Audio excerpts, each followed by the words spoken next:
It's like a cage match. Ready to go? Right. This is so squishy in here. It is, yeah. Watch the wall. I want to see myself on TV, okay? You guys come out together. Do you want to start off with it? Yeah. I just want to say thank you for being here today. It's a great day to be here with these municipal leaders from right across the province. I know our team has been very appreciative of the conversations we've had already, the concerns and the solutions that we see local leaders bringing forward, and I look forward to addressing the delegates later today. I just wanted to say one thing off the top about the Premier's address. We just heard the Premier speak. You know, there was a lot of talk about other levels of government. There was a lot of talk about the tariffs in the U.S. Unfortunately, the Premier seems to be very comfortable, in many situations, punching down or speaking about other levels of government, but fails to address some of the concerns that we've heard raised by leaders here, fails to address issues that are happening in his own caucus, and fails to take accountability for decisions made or not made by his government. What I've heard time and time again already from municipal leaders here is this is not a time in our history, with all that we're facing, that we should be pointing fingers, that we should be pointing fingers at other levels of government. There is a real need for us to all come together towards common goals, address challenges that obviously are facing this province, and find our way not only out of this mess right now, but leaning into the opportunity and the future that we all want, that all of these leaders here want for their communities, but for our entire province and country. With that, I'm happy to take any questions you might have. We want to start, if you don't mind, by talking about municipal revenue sharing. Some mayors that I've spoken to over the last few days, especially in those smaller urban communities of less than 500, say that the new formula and the new funding increase of 6.3% isn't enough to help them adequately address the infrastructure challenges that they're having in their own communities. What do you say to those mayors who are concerned that they're going to have to raise property taxes this year or next year 5, 10, 15% to offset some of these challenges that the province doesn't seem to be coming to the table with? Yeah. Usually the discussion around municipal revenue sharing starts with municipalities saying that, they understand, they appreciate the funding and the level of predictability with that funding, but usually the caveat that it is not meeting the costs that they're experiencing. I just talked to a mayor here last night who's they're looking at, they've just made a significant infrastructure investment in a water plant, and now are looking at wastewater treatment, which is around $12 million. Small communities, 600, 500, 1,000 people, that's incredibly expensive for them. And they are looking for support both from the provincial government and from the federal government.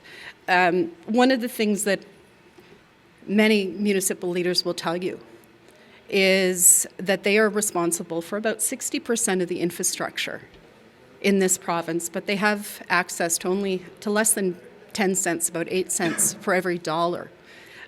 That is simply not a workable situation without support from other levels of government. I think both the Premier or anyone seeking to be Premier and anyone seeking to be Prime Minister needs to understand the importance of investing in our municipalities where most of our citizens receive those services. Things as crucial as safe drinking water, wastewater, as well as emergency services. The next area I want to ask you about is about community safety. This government seems to be focusing a lot on the marshal system in this province. Speaking to a mayor last night, I heard directly that it hasn't worked. The communities are still unsafe. Yeah. The fentanyl is on the rise, and it seems like they're throwing money at a solution that they're not fixing. what can the province do tomorrow to fix the challenges around Yeah. safe communities? You know, what they should have done in the first place. When the Marshal Service was announced, we heard from community after community, frontline officers, that this was a solution that no one asked for. Certainly there is a problem with community safety. SARM and SUMA have been asking for increased resources to the RCMP to deploy more RCMP officers for years. We saw that as a standing resolution going back for many, many years in this province. The frontline police officers will tell you this is not the time to be spending more money buying new equipment, putting money into cars and uniforms and hats and all of these things when we need to have people deployed right away. The issue is already there. I represent a constituency in Regina where we have the RCMP depot, proud history. Why we are not making investments to ensure that we have more people going into depot, more people coming and staying in this province. I've spoken with those on the front line who do have ideas about how we can retain more of those very important frontline officers. No one, as far as I can tell, has asked for the Marshal's service. Again, when it was announced in 2022, when we already had rising crime rates, the timeline at that point was not to have these officers deployed until 2026. Now, there's been pressure. We've seen a speeding up of that timeline, but we still don't see effective policing in this province the way that people have been asking for years. The other thing you mentioned specifically, the drug crisis in this province. I'm glad that the Premier seems to have woken up to the fact that we have a crisis on our hands in this province. We've lost 60 people in Saskatchewan this year alone. But I stood in this very city almost a decade ago with the Chief of Police, who at that time, with data, with a great sense of urgency, showed us exactly what we were facing at that point when it came to the rise of both of crime, but the number of people who are using crystal meth, using opioids. So the problem is with many of these issues, if you let them fester, they go ignored for so long, it becomes incredibly difficult to start to turn that around. But we are where we are now. The Premier needs to stop focusing on taglines and work with those on the front line who know the issue well, look at what's been working in other jurisdictions, and show a willingness not just to stand up in the legislature and wave plans around, but actually do the hard work of ensuring the services are there for people when and where they need it in this province, something that they have turned a blind eye for over a decade. Can I get your thoughts on the Raquel Hilbert comments, or I guess the response from the Premier and not kicking her out of the party, but removing all of her NLA duties away from her? And I'm not being flippant. Has the Premier responded? Because we haven't heard a lot from the Premier about this. I heard a withdrawal of the comments in the legislature, which was not adequate. Over the last week, I've had the opportunity to meet with many members of both the Sikh community here in Saskatoon and in Regina, as well as many letters into our office. There's a lot of hurt that was caused by these comments. Incredibly misinformed and hateful comments that are on the record in this province now forever. I'm not sure that either the Premier or the MLA in question understand the hurt that they have caused. The people I have talked to who have been directly impacted by these statements do not feel that the apology was adequate or sincere, and certainly not befitting a member of the Legislative Assembly. I don't understand the Premier's unwillingness to even address this issue. Perhaps as far as he is concerned, or she is concerned, that the issue is past. But the harm that those comments have done are still having impact in our communities.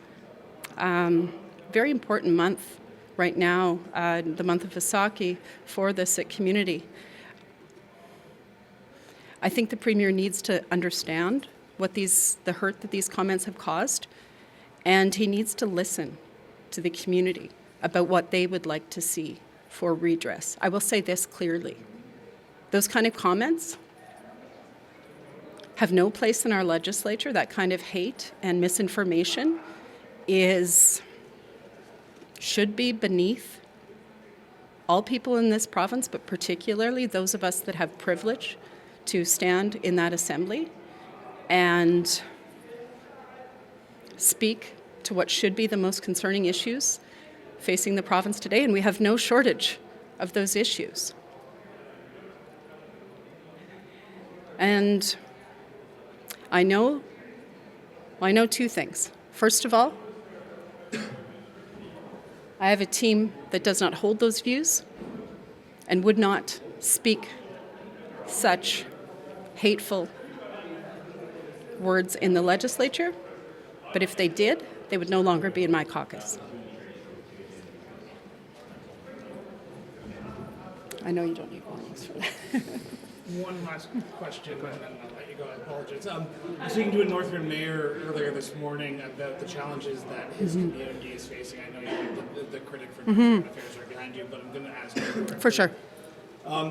Has this government done enough to address the needs and challenges that Northern Saskatchewan residents face? You hear about the high food costs, you hear about the high price of living, and it didn't seem to be addressed in the latest budget.